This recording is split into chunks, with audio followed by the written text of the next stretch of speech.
తాకట్టులో ఉన్న బంగారం అమ్మాలనుకునే వారి ఇన్ఫర్మేషన్ ఇస్తే దాని వాల్యుయేషన్ బట్టి మీకు కమిషన్ కూడా ఇస్తుంది గోల్డ్ హబ్. నమస్తే, వెల్కమ్ టు మనం టీవీ. నా పేరు వలి. టీడీపీ, జనసేన, బీజేపీ కూటమి శాసనసభాపక్ష సమావేశం జరిగింది. నారా చంద్రబాబు నాయుడు గారిని కూటమి శాసనసభాపక్ష నేతగా ఎన్నుకున్నారు. జనసేన అధ్యక్షులు పవన్ కళ్యాణ్ గారు చంద్రబాబు నాయుడు గారిని ముఖ్యమంత్రి అభ్యర్థిగా ప్రతిపాదిస్తే బీజేపీ అధ్యక్షురాలు పురంధేశ్వరి గారు దీన్ని సమర్థించిన పరిస్థితుంది. సో కూటమికి సంబంధించిన ఎమ్మెల్యేలందరూ కూడా పూర్తిగా బలపరిచారు. సో దీంతో బుధవారం ఉదయం 11:27 ముఖ్యమంత్రిగా నారా చంద్రబాబు నాయుడు గారు ప్రమాణ స్వీకారం చేయబోతున్నారు. ఈ ప్రమాణ స్వీకార మహోత్సవానికి ప్రధాని మోదీ, హోంమంత్రి అమిత్ షాతో పాటు చాలా మంది కేంద్ర మంత్రులు వస్తున్నారు. సో దాంతోపాటు కూటమికి సంబంధించిన అంటే ఎన్డీఏకి సంబంధించిన ముఖ్యమంత్రులు ఇతర రాష్ట్రాల్లో ఉన్నారు. వాళ్ళందరూ కూడా ముఖ్యమంత్రులు వస్తున్నట్టుగా తెలుస్తోంది. సో అంగరంగ వైభవంగా ఈ ప్రమాణ స్వీకార మహోత్సవ కార్యక్రమం జరగబోతున్నట్టుగా మనకి సమాచారం వస్తుంది. చంద్రబాబు నాయుడు గారితో పాటు క్యాబినెట్లో ఎవరెవరు ఉంటున్నారు, చంద్రబాబు నాయుడు గారు ప్రమాణ స్వీకారం తర్వాత ఎవరు ఇంకా మంత్రులుగా ప్రమాణ స్వీకారం చేయబోతున్నారో క్లారిటీ వచ్చేస్తుంది. ఎందుకంటే చాలా కొద్ది సమయం మాత్రమే ఉంది కాబట్టి, కొద్ది గంటల్లోనే ప్రమాణ స్వీకార కార్యక్రమం ఉంది కాబట్టి చాలా మందికి ఫోన్లు కూడా వెళ్ళిపోయినట్టుగా తెలుస్తుంది. మనకు ఎక్స్క్లూజివ్గా సమాచారం వస్తుంది. మనం టీవీ మీకు ఎక్స్క్లూజివ్ ఇన్ఫర్మేషన్ అందిస్తోంది. ఎవరెవరు మంత్రివర్గంలో ఉండబోతున్నారు, ఏ ఏ శాఖలు వాళ్ళకి దక్కబోతున్నాయో కూడా చాలా క్లియర్గా మీకు ఇక్కడ చూపించే ప్రయత్నం చేస్తాను. నారా చంద్రబాబు నాయుడు గారు ముఖ్యమంత్రి, ప్రభుత్వ పాలన విభాగం ఆయన చేతిలో ఉంటుంది. ముఖ్యమంత్రిగా ఆయన ప్రమాణ స్వీకారం చేస్తున్నారు. కొణిదెల పవన్ కళ్యాణ్ డిప్యూటీ సీఎం, పరిశ్రమల శాఖ అలాగే సినిమాటోగ్రఫీ శాఖ కూడా ఆయనకే దక్కే అవకాశం కనిపిస్తుంది. పవన్ కళ్యాణ్ గారు ఈ శాఖలు నా దగ్గర ఉంచుకుంటా అని చెప్పారు. చిన్న అలాగే భారీ పరిశ్రమల శాఖతో పాటు సినిమాటోగ్రఫీ కూడా వారి దగ్గర ఉండే అవకాశం కనిపిస్తోంది. ఇక రఘురామకృష్ణరాజు గారు ఉండి నియోజకవర్గం నుంచి గెలిచారు. యాక్చువల్గా ఈయన మినిస్టర్గా ఉంటారా లేదంటే స్పీకర్గా ఉంటారని చెప్పి చాలా చర్చ జరిగింది.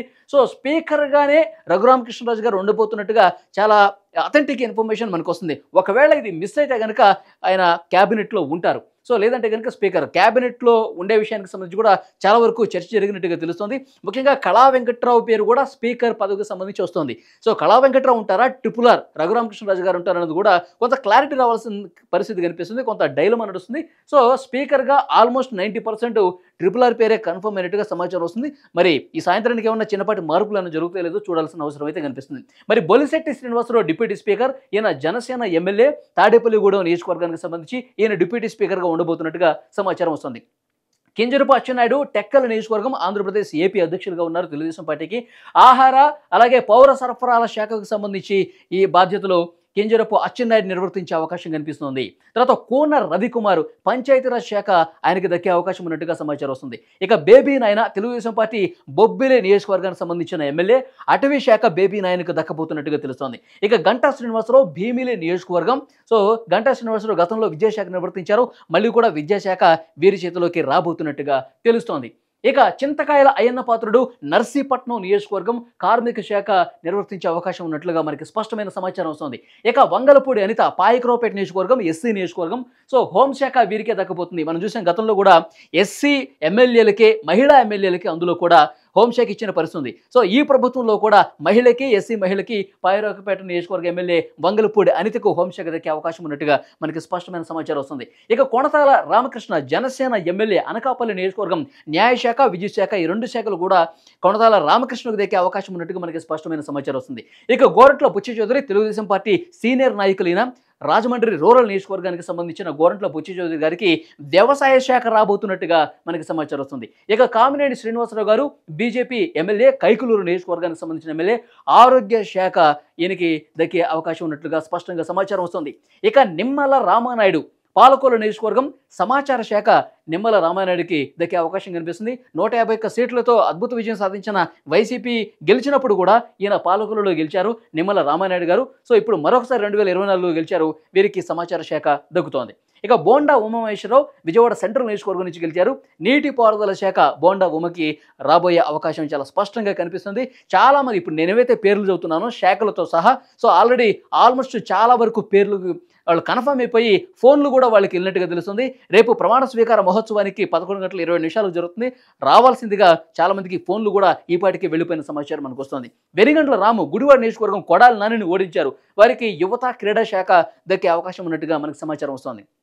కొల్లు రవీంద్ర గతంలోనే 2014 నుంచి 19 మధ్య ఎక్సైజ్ శాఖ నిర్వర్తించారు బీసీ నాయకులు కొల్లు రవీంద్ర. వారికి బీసీ సంక్షేమ శాఖ అలాగే చేనేత శాఖ ఇచ్చే అవకాశం కనిపిస్తోంది. కన్నా లక్ష్మీనారాయణ సీనియర్ మోస్ట్ నాయకులైన కన్నా లక్ష్మీనారాయణ గారు అంబటి రాంబాబును ఓడించారు సత్తెనపల్లి నియోజకవర్గంలో. రోడ్లు, రవాణా, భవనాల శాఖకు సంబంధించి రవాణా, రోడ్లు, భవనాల శాఖ వీరికి దక్కే అవకాశం కనిపిస్తోంది. నారా లోకేష్ గారికి అసలు క్యాబినెట్లో ఉంటారా లేదన్నది పెద్ద చర్చ జరిగింది. ఆయన పూర్తిగా పార్టీ బాధ్యతలు తీసుకుంటారని గతంలో కూడా చెప్పారు. సో దానికే కట్టుబడి ఉన్నారని ప్రచారం జరిగినప్పటికీ కూడా లేదు, ఆయన మంత్రివర్గంలో ఉంటారు. సో కీలకం అంటే పూర్తిగా విధ్వంసమైన రాష్ట్రాన్ని గాడిని పెట్టాలంటే ఇట్లా ఐటీకి సంబంధించిన ఇండస్ట్రీస్ కూడా తీసుకురావాలంటే గతంలో నిర్వర్తించారు కాబట్టి ఆయన ఉండాల్సిందని చెప్పి కొంతమంది నాయకులు పట్టుబట్టారంట. సో డెఫినెట్గా ఈసారి కూడా మంత్రివర్గంలో నారా లోకేష్ గారు ఉండబోతున్నట్టుగా మనకి సమాచారం వస్తుంది. ఐటీ శాఖ, గ్రామీణాభివృద్ధి శాఖ నారా లోకేష్కి ఇచ్చే అవకాశం ఉంది. నాదెండ్ల మనోహర్ జనసేనలో నెంబర్ 2గా ఉన్నారు. తెనాలి నియోజకవర్గంలో గెలిచారు. అన్నాబోతిని శివకుమార్ను ఓడించారు ఆయన. సో నాదెండ్ల మనోహర్ రెవెన్యూ శాఖ, తపాలా శాఖ ఆయనకి దక్కే అవకాశం ఉన్నట్టుగా సమాచారం వస్తుంది. ధూళిపాళ నరేంద్ర పొన్నూరు నియోజకవర్గం సీనియర్ నాయకులు, గృహ నిర్మాణ శాఖ వారికి దక్కబోతున్నట్టుగా తెలుస్తోంది. పొంగూరు నారాయణ నెల్లూరు సిటీ నియోజకవర్గం మున్సిపల్ శాఖ, పట్టణాభివృద్ధి శాఖ గతంలో కూడా ఆయన అదే శాఖ నిర్వర్తించారు. ఈసారి కూడా పట్టణాభివృద్ధి శాఖ వారికి దక్కే అవకాశం కనిపిస్తోంది. పరిటాల సునీత రాప్తా నియోజకవర్గం ఉమ్మడి అనంతపురం జిల్లా సీనియర్ నాయకులు, మహిళా శిశు సంక్షేమ శాఖ పరిటాల సునీతకు దక్కే అవకాశం స్పష్టంగా కనిపిస్తోంది. ఇక పయ్యావుల కేశవ్ తెలుగుదేశం పార్టీ సీనియర్ నాయకులు, ఉరవకొండ నియోజకవర్గం ఆర్థిక శాఖ, అసెంబ్లీ వ్యవహారాలు వీరికి దక్కే అవకాశం ఉన్నట్లుగా మనకి చాలా స్పష్టమైనటువంటి సమాచారం వస్తుంది. ఇక మరికొన్ని పేర్లు కూడా పరిశీలనలో ఉన్నాయి. సో లాస్ట్ మినిట్లో వరకు చిన్న చిన్న మార్పులు జరిగే అవకాశం కనిపిస్తుంది. ఇప్పుడు నేను చదివిన పేర్లు ఆల్మోస్ట్ కన్ఫర్మ్ అయిన పేర్లుగా తెలుస్తుంది. వారికి కేటాయించిన శాఖలకు సంబంధించి కూడా పూర్తిగా కన్ఫర్మ్ అయిన సమాచారం వస్తుంది. సో మరికొన్ని పేర్లు పరిశీలనలో ఉన్నాయి. ఇటు జనసేన, టీడీపీ, బీజేపీకి సంబంధించిన మరికొంతమంది నాయకులు లిస్టులో ఉన్నారు. సో వాళ్ళ పేర్లు కూడా 1-2 దక్కే అవకాశం ఉన్నట్టుగా చర్చ జరుగుతుంది. ఆ పేర్లు ఏంటనేది కూడా ఇక్కడ మీరు చూడొచ్చు.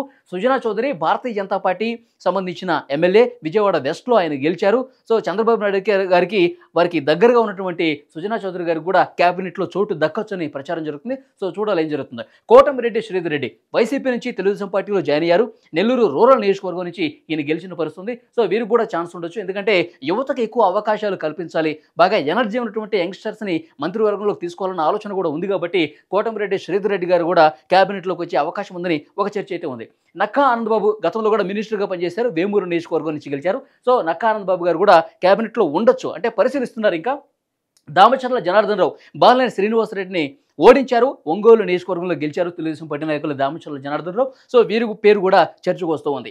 ఇక పుట్టా సుధాకర్ యాదవ్ ఉమ్మడి కడప జిల్లాకు సంబంధించినటువంటి మైదుకూరు నియోజకవర్గంలో ఆయన గెలిచిన పరిస్థితుంది. సో డెఫినెట్గా వీరి పేరు కూడా చర్చకు వస్తుంది. ఇక కాలువ శ్రీనివాసులు గతంలో కూడా మినిస్టర్గా పనిచేశారు. ఐఎన్పిఆర్ మినిస్టర్గా ఆయన పనిచేశారు, రాయదుర్గం నియోజకవర్గం. సో డెఫినెట్గా వీరి పేరు కూడా లిస్టులో ఉంది. ఇక మాధవిరెడ్డి మనకు తెలుసు కడప నియోజకవర్గం నుంచి గెలిచారు తెలుగుదేశం పార్టీ నాయకులు. సో డెఫినెట్గా మహిళా కోటాలో వీరి పేరు కూడా ప్రధానంగా ప్రస్తావనకు వస్తుంది. సో డెఫినెట్గా ఈ పేర్లు కూడా ఉండొచ్చు. వీరిలో దాదాపు 1, 2, 3, 6, 1, 7 పేర్లు ఉన్నాయి. ఆల్మోస్ట్ 4 పేర్లు అయితే వీటిలో ఉండొచ్చు అనే ఒక ప్రచారం అయితే బలంగా జరుగుతుంది. సో డెఫినెట్గా రేపు ప్రమాణ స్వీకార మహోత్సవంలో నేను చదివినటువంటి పేర్లు ఆల్మోస్ట్ 90% ఉండొచ్చు. ఏదన్నా చిన్నపాటి మార్పులు జరిగితే జరగచ్చు, కానీ ఇవే పేర్లు నేను చెప్పినటువంటి శాఖలు ఏవైతే ఉన్నాయో ఆల్మోస్ట్ కన్ఫర్మ్ అయినట్టుగా తెలుస్తుంది.